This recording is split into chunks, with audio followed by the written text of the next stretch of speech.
LeVar Ball. He wanted to start that G League or whatever where guys can come get paid or whatever. And just like the triple Bs, like that's going to fail. And it's not his fault. It's very hard to run a league that's going to have sponsorships and TV deals. And you're going to need a lot of people to do that. But at some point, that's going to happen. And I'm not saying LeVar Ball is the guy that's going to do it. But at some point, these young entrepreneurs, which basketball players are, by the way, social media has created entrepreneurs. That's what it is. A 6-year-old garnered $26 million last year from YouTube.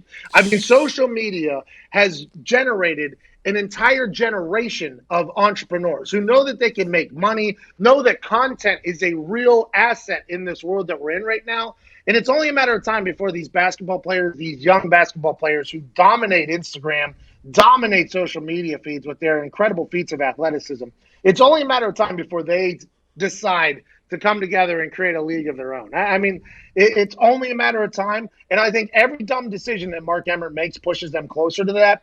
Will it ever be the NBA and the NCAA rule back on the guys can come right out of high school and go to the NBA? I'm not sure. I'm not sure if that's the right thing anyways. I think a developmental league of some sort for a year is probably the right move, I think, for all parties. Because now, granted, there's aliens and anomalies. Like LeBron going straight out, obvious, right? There's a couple guys like that every single year, like one or two guys where, like, yeah, they should go. But then you got a lot of people that who probably have a lot of misdirection and misguidance that are telling them they should go and won't go. So I think a developmental league for a year isn't a bad idea if the guys can make some money. And it's going to take a very strong-willed group of McDonald's All-Americans to come together and do that and decide that, hey, no more are we going to go do this NCAA runaround where we can't, we can't take $1 at this. We can't do that. And they'll be able to sign autographs, I guess, here in a couple of years for some bucks. But this entrepreneur generation that we have currently, I think is going to flip the NCAA on its head.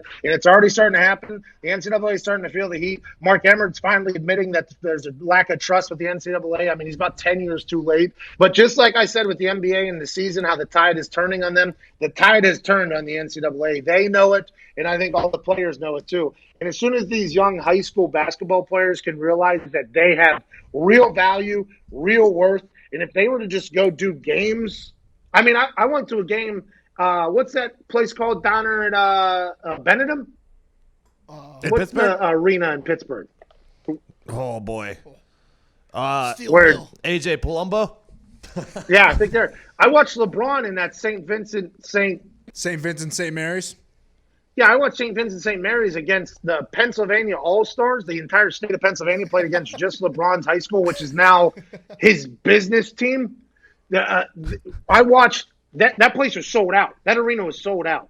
If those kids were to put together some sort of all-star tour or something like that, they could sell tickets all over the place. They could prepare. They could have NBA scouts there. You could probably have ex-NBA coaches coaching them, and the NCAA could be in trouble. Now, I think there is a benefit to going and learning from the great coaches of college, even though I think Krzyzewski is lost. I don't know if he still got it. But I think there is some benefit to going to college, but I think it's only a matter of time for these entrepreneurs and these kids that dominate social media and the content game, create their own thing and go sell tickets everywhere. The Ball family gave it a go. I think they were just too insufferable. The dad was just too insufferable for everyone to get on board with that. But I think at some point that's going to happen. Well, hello there. Utilize the promo code PAYTHEBILLS and get $20 off your first order from SeatGeek. Now, back to the magic. Well, and it's just so short-sighted, too, that, like, these kids can't take some money to, like, get a meal or, like, in Wiseman's case, like, tuition for high school, and Mark Emmert's making $4 million a year. It's like, well, there's got to be some give and take there. I mean, you're never going to win if that's the case. Yeah, because I had a lot of teammates of mine that they went to West Virginia. They came straight out of the streets. We're talking about guys that sold drugs.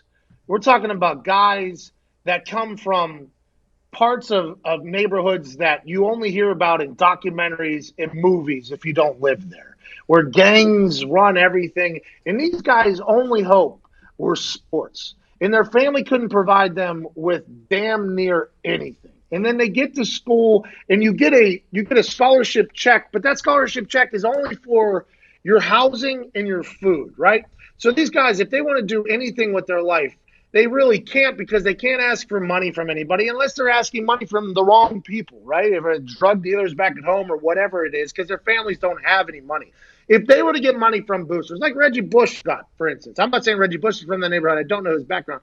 But if they were to get money from somebody to live in a nice apartment, a nice place that the scholarship check him, to go shopping, to do all these things while they're earning West Virginia University and these universities millions and millions of dollars, it's very hard to still be on the side where it's like, yep, they shouldn't be able to do that. Nope. They should know better that when they signed that scholarship and they got that education, that's really going to take them far in life, because they can focus on a really good degree because they don't have football 10 hours a day every single day. So they can really focus on becoming doctors and engineers, things that will really pay them, instead of just trash degrees, because they come from an education system that isn't worth a damn anyways. So these guys barely know how to do anything. They have great street smarts, great common sense, but when you're talking about being book smart and things like that, these guys haven't had the opportunity to do so. And whenever they get a handout, now the NCAA is like, nope, get them the hell out of here. You can't do that in our league. It's like, are you really trying to help people? Or are you just trying to help yourself? And that's the question that a lot of people ask the NCAA.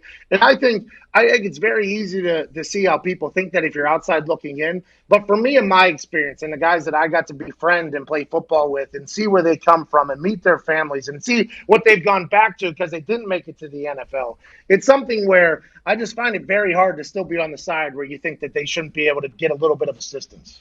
Well said. Very well just said. Absolutely well said. That's what we do here. That's what we do here.